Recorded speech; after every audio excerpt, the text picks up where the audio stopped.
5 राज्याच्या निवडणुका महत्त्वाच्या वाटतात, पण उत्तराखंडच्या त्या बोगद्यामध्ये अडकलेली 40 माणसं कामगार आहेत, सर्वसामान्य महत्त्वाची वाटत नाहीत.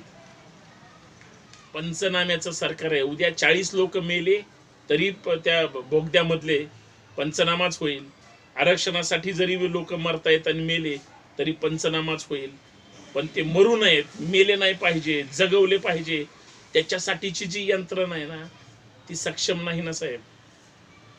त्याचं कारण आहे यांना देणं घेणं नाही. बाप बडा ना भैया सबसे बडा रुपया मलिदा मिळतोय ना.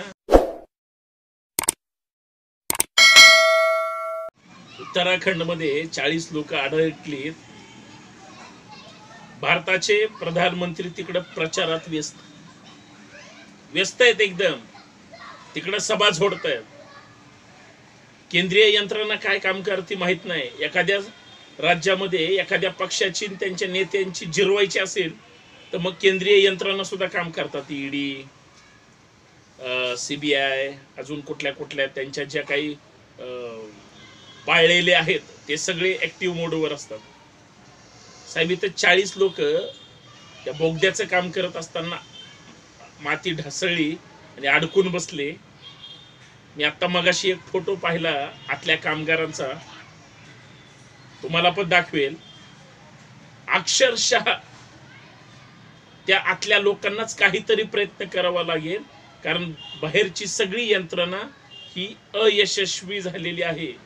जमिनीच्या पोटात ती अडकलीत लोक.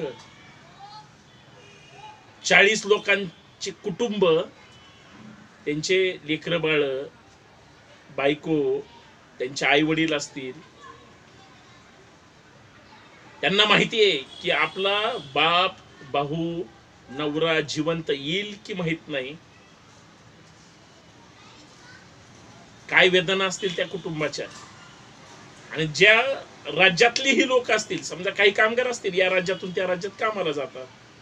आता आपल्या देशाचे प्रधानमंत्री महोदय असतील, केंद्रीय मंत्रिमंडळ असेल, तिथलं सरकार असेल, प्रचाराला इकडं तिकडं बोंब म्हणजे प्रचारासाठी फिरतायत सगळी लोक बरं का.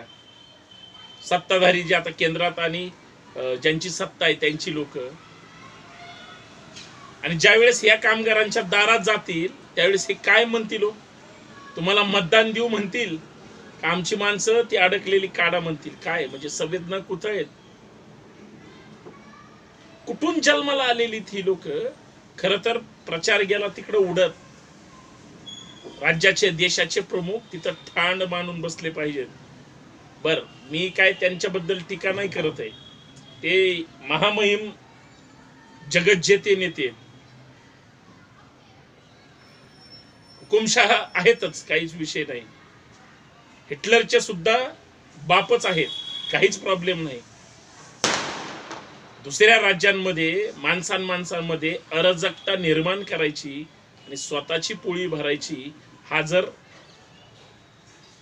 गुजरात पॅटर्न असेल किंवा इतर राज्यांचा पॅटर्न असेल, जसं शिक्षण चळवळीमध्ये महाराष्ट्रामध्ये लातूर पॅटर्न असतो किंवा अजून काय कोकण पॅटर्न असतो,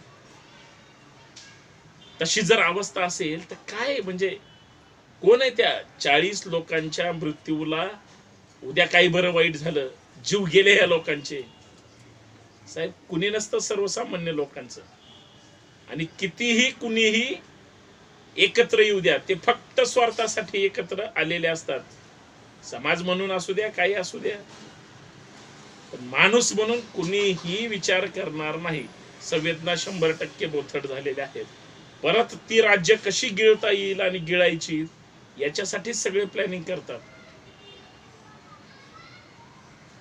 18 दिवस झालं ती लोक आतमध्ये अडकलीत. याचा अर्थ काय काय म्हणजे ती कशी जगत असतील, कशी त्यांना पुरेशी हवा मिळत असेल का, अन्न पाण्याचं काय, त्यांच्या इतर गोष्टीचं काय आहे का उत्तर कुणाकडे.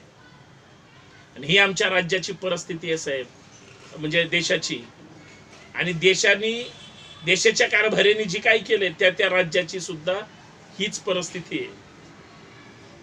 तुम्ही धर्माच्या नावावर भांडता ना, तुम्ही जातीच्या नावावर भांडता, तुम्ही पक्षाच्या नेत्यासाठी काही करायला जाता, तुम्ही नेत्याचं जुनं काहीतरी वाद असतो तो उकरायला तुम्ही मरायला आता जाता. आणि हे सगळे बगलबच्चे तिकडं मुंबईत किंवा दिल्लीत सगळे एकत्र असतात. फार तर 2-4 शब्द बोलतील, पण दुश्मनी कधीच नसते. दुश्मनीकडे गाव काढ्यात दाखवतात.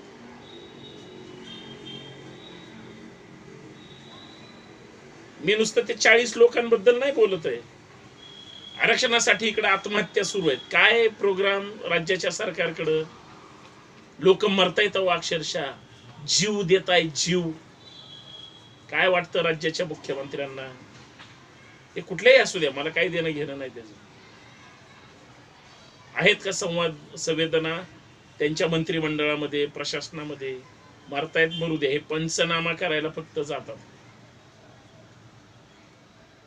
पंचनाम्याचं सरकार आहे. उद्या 40 लोक मेले तरी त्या बोगद्यामधले पंचनामाच होईल. आरक्षणासाठी जरी लोक मरतायत आणि मेले तरी पंचनामाच होईल.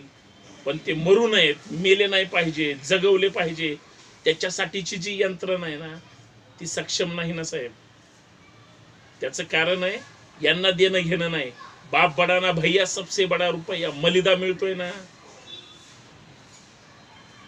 सगळं घशात घालता येतं ना, गिळता येतं ना, त्याच्यातच सगळे धन्यता मानतायत.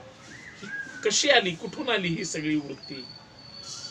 ही सगळी वृत्ती ही स्वार्थी आणि हलकट आहे. आणि हे पुढाऱ्यांनी केली ही सगळी. याला दुसरं कुणी जबाबदार नाही. फिरकला नाही म्हणजे एकही नेता तिथं फिरकलेला दिसत नाही. हिंदी चॅनल एकदा चाळून बघा. तुम्हाला फक्त मराठी चॅनल बघायची सवय, जरा हिंदी चॅनल बघत चला देशात काय चाललंय.